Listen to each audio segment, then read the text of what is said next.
Hello everyone, this is 𝗕𝗵 और आज के इस वीडियो में हम बात करने वाले हैं यार नोट्स कैसे बनाएं। अब कई बच्चे होंगे जो नोट्स इतनी बढ़िया तरीके से सजावटी तरीके से बना रहे होंगे और कई ऐसे होंगे जो नोट्स बना रहे हैं बट बिल्कुल रद्दी। अब आप में से कई ऐसे बच्चे पूछेंगे कि रद्दी क्या होता है। रद्दी होती है यार बिल्कुल कबाड़, जो आपके कभी काम नहीं आने वाले, वो नोट्स भी कई बना रहे होंगे। तो यार ये वीडियो आप सभी के लिए है कि नोट्स किस तरह से बढ़िया तरीके से हम बनाएं कि आगे आने वाले टाइम में जब भी हम उन नोट्स को पढ़ें तो पढ़ने में मजा आए और जो भी पढ़े वो हमें याद हो। तो यार आज की इस वीडियो का मेन एम यही होगा कि हम अपने नोट्स को कैसे इंप्रूव करें और जो हमारी राइटिंग स्किल है उसके साथ हम आगे कैसे ग्रो कर सकते हैं। तो आज की वीडियो यार शुरू करते हैं एक इंट्रो के बाद।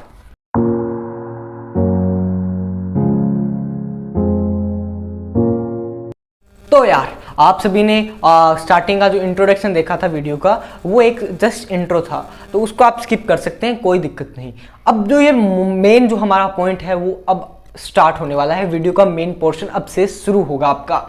तो यार आप में से कई बच्चे हैं, कई स्टूडेंट्स हैं, कई भाई बहन होंगे मेरे, जिन्होंने मेरे पास अभी तक जितनों ने भी मेरे पास ईमेल के थ्रू कांटेक्ट करने की कोशिश की है, भैया नोट्स कैसे बनाए, आपके जो नोट्स हैं वो ऐसे आपने कैसे लिखे थे, आपने प्रिपरेशन कैसे की थी। तो सारी स्ट्रेटेजिकल वीडियो है ये आपको बेसिकली हम एक पॉइंट पे अपना ध्यान कंसंट्रेट करेंगे, वो है आपका नोट्स पर।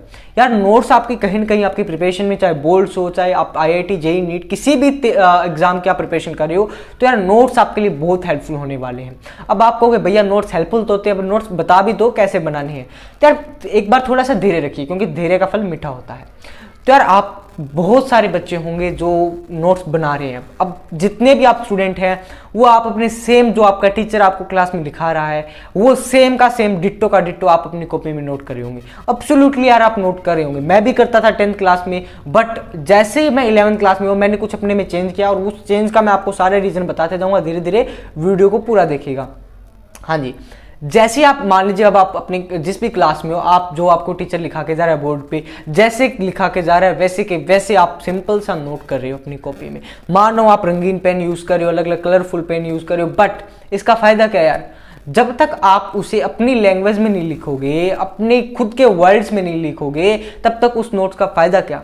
देखिए टीचर आपको केवल इतना हेल्प करता है कि उसको आपको शॉर्ट फॉर्म में दे देगा। अब आपको उस शॉर्ट फॉर्म को अपनी फॉर्म में कन्वर्ट करना है। मेरे साथ ऐसे ही होता था 10th क्लास में, जैसे भी हमारे होते थे। हमारा बेसिकली मैं गवर्नमेंट स्कूल से पढ़ा हुआ हूँ, तो यार हमारे स्कूल में हिंदी मीडियम पढ़ाया जाता था और मैं इंग्लिश मीडियम का स्टूडेंट था। हमारे स्कूल में केवल हम 2 ही बच्चे थे जो इंग्लिश मीडियम ले रखी थी, मैं और मेरा भाई जतिन। तो दोनों के पास इंग्लिश मीडियम थी, स्कूल में हिंदी मीडियम पढ़ाते थे। हमने अलग कोचिंग ज्वाइन कर रखी थी, हमारे आस पड़ोस में कोई टीचर है उनसे, तो वो हमें इंग्लिश मीडियम में करवाते थे और जो वो करवाते थे सिमिलर वो हम घर पे आके कॉपी में एज ए होमवर्क नोट कर लेते थे।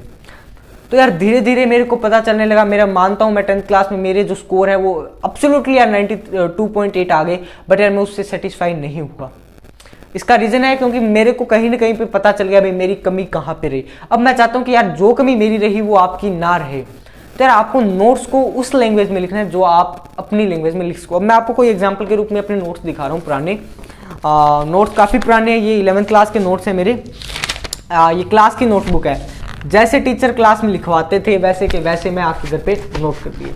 देख रहे होंगे आप, आपको साफ कहीं पे कौन सा पेज देख लीजिए, सिंपल डायग्राम, सिंपल जो थोड़ी जो भी टीचर करवाते थे सिमिलर वो की वो घर पे आके नोट कर ली। बट जैसे ही मैं 12th क्लास में हुआ मेरे को पता चल गया भाई अब ऐसे काम नहीं चलेगा, जैसा खुद को इंप्रूवमेंट करना पड़ेगा, सेल्फ इंप्रूवमेंट बहुत जरूरी है। तो मैं अपने 12th के नोट्स दिखा रहा हूँ। 12th के केमिस्ट्री के नोट्स है फिलहाल मेरे पास, फिजिक्स के भी मेरे किसी दोस्त के दिए हुए हैं, तो जैसे ही वो आएंगे वो भी आपको कभी शो कर दूंगा फर्दर वीडियो में। तो यार जैसे ये मेरे नोट्स हैं, आप देख रहे होंगे केमिस्ट्री के, ये तो न्यूमेरिकल नोट्स है, थ्योरेटिकल नोट्स नहीं है। थ्योरेटिकल नोट्स भी किसी को दिए हुए हैं। पहले हम न्यूमेरिकल नोट्स पे जाते हैं। तो न्यूमेरिकल नोट्स ये आपको इलेक्ट्रोकेमिस्ट्री के न्यूमेरिकल नोट्स हैं। इसमें यार आपको मैं एक बार फोकस करने की कोशिश करूंगा, आप एक बार यहाँ पे ध्यान से देखिएगा। इलेक्ट्रोकेमिस्ट्री रंगीन पेन एब्सोल्युटली यूज किया है, पहले हेडिंग डाली हुई है, डेट डाली हुई है, इस डेट हमें ये क्या था, ये यूनिट है, ये पहले आपको दे दिया ये फॉर्मूले इसमें यूज हुए हैं। ये देखिए इस साइड भी फॉर्मूले आ गए। जैसे फॉर्मूले खत्म हुए इन फॉर्मूले से रिलेटेड न्यूमेरिकल स्टार्ट हो गए यहाँ पे। और फिर जैसे उस फॉर्मूले से रिलेटेड सारे क्वेश्चन आंसर खत्म हो गए, न्यूमेरिकल खत्म हो गए, फिर यार यहाँ पे नया हेडिंग आ गया, नए कलर पेन से विद डेट, और यहाँ पे नए फॉर्मूलेज यूज किए गए हैं, उनके बारे में लिख दिया गया। एंड फिर यार आपको यहाँ पे मिल रहे होंगे एब्सोल्युटली आपको यहाँ पे न्यूमेरिकल देखने को मिल रहे होंगे। सिमिलरली ऐसे ही नोट्स मेरे ऑर्गेनिक केमिस्ट्री के भी हैं जो आपको मैं यहाँ पे दिखाने की कोशिश करूँगा। ये जो यूनिट नंबर 12 है ये क्लास 12 के नोट्स है, तो क्लास 11 के नोट्स भी है मेरे ऐसे ही बने हुए, वो आपको फिर कभी शो करूँगा। तो ये देखिए नेमिंग रिएक्शन कौन कौन सी है, हेडिंग डाली, उसकी थ्योरी लिखी और उसकी रिएक्शन लिखी। मैकेनिज्म उस टाइम हमारे सिलेबस में नहीं था, अब सिलेबस में है, तो अब सिलेबस में करना पड़ेगा। हाँ जी, तो यही वो कारण है कि आप जो भी लिखो उसको अपनी लैंग्वेज में लिखो, नया कोई बुक आप हाँ इतना यूज कर सकते हो रेफरेंस के लिए, आप अपनी बुक प्लस आप अपने टीचर के नोट्स दोनों को कॉम्बिनेशन करके खुद के नोट्स बनाइए। और जो आपको लगे ये इंपॉर्टेंट है उसको यार आप कोई भी एक पर्टिकुलर नेम देके उसको याद करने की एक ट्रिक बना सकते हैं। जैसे कि मैं जब कोई भी इंपॉर्टेंट टॉपिक आता था उसको मैं CIM commit to memory, CIM commit to memory लिख लिया, या फिर KQB जो कि शोभित निर्वाण भैया का एक शॉर्टकट दिया है। मैं उस टाइम उनकी वीडियो बहुत फॉलो करता था, तो उनका भी मैंने ये फॉलो किया हुआ है कि KQB यानी कि कुछ काम की बात। आपने भी देखी होगी वो वीडियो, तो मैंने वहां से ये फॉलो कर रखा है KQB कुछ काम की बात। तो ये भी आप फॉलो कर सकते हैं एब्सोल्युटली यार, जो आपको इंपॉर्टेंट लगे उससे आप लिख सकते हो। अब बात करेंगे हम यार आपको जो इंपॉर्टेंट नोट्स लगे भाई ये इंपॉर्टेंट है, इसकी डेफिनेशन इंपॉर्टेंट है, तो आप पहले तो उसकी डेफिनेशन लिखिए, फिर आपको जो उसकी थ्योरी है वो लिख के उसके बाद में आपको हिंदी में अगर उसका हिंदी में कुछ मीनिंग पता है, हिंदी में अगर आपको उसके बारे में कुछ पता है तो हिंदी में लिख लीजिए ताकि आपको समझने में आसानी रहे। ओके, उसके बाद में बढ़ते अपने फॉर्मूला नंबर 2 पे। फॉर्मूला नंबर 2 है आपका, यानी कि टिप्स नंबर 2 है फॉर्मूला। जो भी आप फॉर्मूला लिखो, जैसे आपके मैथमेटिक्स में फॉर्मूला आते हैं, तो उस फॉर्मूले को आप एक बॉक्स में बंद कर दीजिए। मैं आपको फॉर एग्जांपल आपके एग्जांपल के रूप में आपको एक शो कर रहा हूं, मेरी कॉपी में कभी देख लेना यार, कोई भी फॉर्मूला होगा तो उसको यार हमेशा मैंने एक बॉक्स में बंद किया हुआ होगा। अभी शो करता हूं आपको, कहीं पे फॉर्मूला मिल जाए तो उस फॉर्मूले को यार हमेशा, ये देखिएगा यहाँ पे आपको एक फॉर्मूला दिखाई दे रहा होगा, इस फॉर्मूले को इस तरह बॉक्स में बंद कर लिया। इस तरह बॉक्स में बंद करने का आपको बहुत फायदा मिलने वाला है। जब भी आप नोट्स पढ़ो आपका सीधा इस तरफ बॉक्स पे ध्यान जाएगा। आज से 1 महीने 2 महीने बाद जब आपने नोट्स बनाने के 2-3 महीने बाद, इवन साल के बाद भी आपने उस नोट्स को संभाला तो आपको सीधा उस बॉक्स पे ध्यान गया, आपने कहा ये तो फॉर्मूला है, इसको याद करना पड़ेगा। और जो फॉर्मूला लगे आपको इंपॉर्टेंट है उस पर डबल टिक, या आप अपनी इच्छा अनुसार कुछ भी लिख सकते हैं। जैसे मैं अपनी कई नोट्स में अपने ये यूज करता था B.J यानी कि 12 दैट्स आपका होता है यार खुद का। कईयों में CIM भी लिखा हुआ है, कईयों में हाफ ईयर के इंपॉर्टेंट, कईयों में बोर्ड के लिए इंपॉर्टेंट, ऐसे BI भी लिख देता था। अलग अलग यार आपके लिए वो होती है, आपकी जो भी आप फॉलो करे उसका शॉर्ट नेम आप दे सकते हो। इवन उसके बाद हम बात करेंगे क्वेश्चन नंबर या टिप्स नंबर 3 की, जो कि क्वेश्चन का जो अटेम्प्टेशन है, वो आपका जो राइटिंग स्किल है वो आप किस तरह से लिख रहे हो। राइटिंग स्किल बोर्ड में बहुत मैटर करेगी, क्योंकि राइटिंग स्किल पहले आप इंट्रोडक्शन लिखोगे, फिर आप उसकी थ्योरी, फिर आप उसका फॉर्मूला, फिर आप उस फॉर्मूले को एक्सप्लेन करोगे। तो ये होता है एक बेस्ट पैटर्न। आप नोट्स में भी ये कीजिएगा ताकि आपको आगे जब भी आप पेपर में बैठो तो आपको वो अपनी नोट्स आपके दिमाग में आ जाएंगे, क्योंकि आपने यार वो खुद ने लिखे हैं। जो चीज़ हम खुद करेंगे वो हमें हमेशा याद रहेगी। तो ये था आपका टिप्स नंबर 3।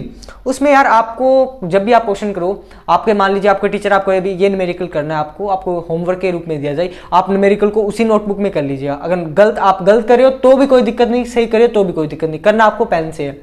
बट जैसे आपको टीचर आप उसका सोल्यूशन बताए, ये कहीं भी आपका गलत है तो उसको पेन से काटा मार दो, ये हमारा गलत हुआ है, ताकि आप वो गलती आने वाले टाइम में कभी मत दोहराओ। भाई मैंने उस टाइम ये गलती की थी तो आने वाले टाइम में मैं ये गलती दोबारा ना करूं। इसलिए यार आपको ये चीज ध्यान रखनी है, पेन से ही उसको क्रॉस आउट करना है, राइट। अब बढ़ेंगे अपनी टिप्स नंबर 4 पे। टिप्स नंबर 4 है यार अपर हेडिंग। अपर हेडिंग का मतलब जो आप हेडिंग देते हो उसके साथ साथ यार जो यहाँ पे इसमें तो नहीं लिखे हुए केमिस्ट्री वाले में, बेसिकली मेरे फिजिक्स में लिखे हुए हैं, जो ये ऊपर वाली हेडिंग होती है इसमें यार आप लिख सकते हो भाई इस जो पूरे पेज में है मेन चीजें क्या है या मेन क्वेश्चन कौन सा है, उस क्वेश्चन को आप यहाँ पे नोट डाउन कर सकते हो। मेरी फिजिक्स में बहुत नोट किए हुए हैं, इसमें तो नोट्स नहीं किए हुए, तो बट आप जिस भी सब्जेक्ट को पढ़ रहे हो उसमें आप नोट कर लीजिए भाई ये इस पेज का इंपॉर्टेंट क्वेश्चन है, ये आपको आना चाहिए। ये आप ऐसे आपकी यार जब भी आप नोट पढ़ोगे आपको पहले उस क्वेश्चन पे ध्यान जाएगा, ये पढ़ना ही पढ़ना है, ये इंपॉर्टेंट है, तो ये आप समझ सकते हो भी कितना इंपॉर्टेंट है, तो आपको पता होना चाहिए। उसके बाद में बढ़ेंगे टिप्स नंबर 4 की। टिप्स नंबर 4 है जैसे ही आपका कोई यूनिट खत्म हो, कोई चैप्टर खत्म हो, उसके बाद में कम से कम 2 या 3 पेज तो छोड़ ही दीजिए। 2 या 3 पेज छोड़ने का मतलब क्या होगा, जैसे आपको कोई नई थ्योरी आपने मान लीजिए किसी यूट्यूब वीडियो को फॉलो किया, किसी और को फॉलो किया अपने टीचर के अलावा, तो आपको कोई और नया कंसेप्ट पता चला, तो आप उसको कहाँ पे लिखोगे, कोई जगह तो रखनी चाहिए। तो इसलिए आप अपने 2-3 पेज पहले ही सेव कर लीजिए, वहां पे आप कभी भी आपके पास कोई नई थ्योरी आई तो वहां पे लिख सकते हो। उसके बाद में टिप्स नंबर 5 पे आएंगे। टिप्स नंबर 5 है जो मैंने आपको बता दिया। अब आपका एम, हाँ जी, एम जो आपकी टिप नंबर 5 है, जो आप मेन फोकस कर रहे हो, जो आप अपना जीवन का आप अपना एम मान रहे हो, उस एम को आप अपनी कॉपी के स्टार्टिंग में लिख सकते हो। इवन यार कई बच्चे होते हैं जो नहीं बताना चाहते, नहीं जताना चाहते, वो अपने दिमाग में फीड आउट कर सकते हैं। बट यार मेरा मानना यही है कि जो बच्चा अपना एम लेके चलता है वो अपनी कॉपी पे लिख लीजिए भाई मेरा ये एम है, तो एब्सोल्युटली यार उस एग्जाम को आप क्रैक कर सकोगे। और ये मेरी गारंटी है यार, क्योंकि मैंने भी ऐसे बहुत एग्जाम क्रैक किए हुए हैं। उसके बाद में यार टिप्स नंबर 5, टिप्स नंबर 6 माफ कीजिएगा, टिप्स नंबर 6 है कि आपको खुद में बदलाव करना पड़ेगा। इंप्रूवमेंट आपको खुद में करनी पड़ेगी, किसी दूसरे को कहने से कुछ नहीं होगा। इंप्रूवमेंट हमें खुद से स्टार्ट करनी पड़ेगी। मतलब नोट्स हम बेशक किसी के पढ़ लें, मेरे पढ़ लो, किसी और के पढ़ लो, या किसी तीसरे बंदे के पढ़ लो, बट जब तक आप उन नोट्स को अपनी लैंग्वेज में नहीं लिखोगे, अपने में इंप्रूवमेंट नहीं करोगे, आप मेरे से लिखवा लेना, आप उस फील्ड में कभी सक्सेसफुल नहीं हो पाओगे। रिस्क लेना और खुद में इंप्रूवमेंट करना दो ऐसी चीजें हैं जो आपको जीवन के ऐसे पहलुओं से मुखाबित कराती है, या ऐसे जीवन के ऐसे फेज पे पहुंच जाते हो, ऐसे फेज पे पहुंच जाते हो जिस फेज का आपने कभी भी वर्णन नहीं किया होगा या आपने उसके बारे में कभी सोचा नहीं होगा। तो ऐसी चीजें हमें अटेम्प्ट करनी चाहिए। यानी कि आपको नोट्स के बारे में पता चल गया होगा कि नोट्स बनाने से कुछ नहीं होगा जब तक आप अपने में खुद में इंप्रूवमेंट नहीं करोगे। तो सबसे पहले आपको खुद में इंप्रूवमेंट करना है। जो मैंने चीजें बताई है वो आपने अगर कॉपी में नोट की है मेरे बिना बताए, तो यार आज मेरे से लिखवा लीजिए। जिन बच्चों ने ये चीजें नोट की है वो यार एक दिन अपने गोल पे, अपने एम पे एकदम 100% श्योरिटी के साथ पहुंचेगा। ओके, तो यार मिलते हैं ऐसी और मैजिक वीडियो में। तब तक के लिए नमस्कार, जय हिंद, जय Bharat, tata, bye bye, see you soon guys.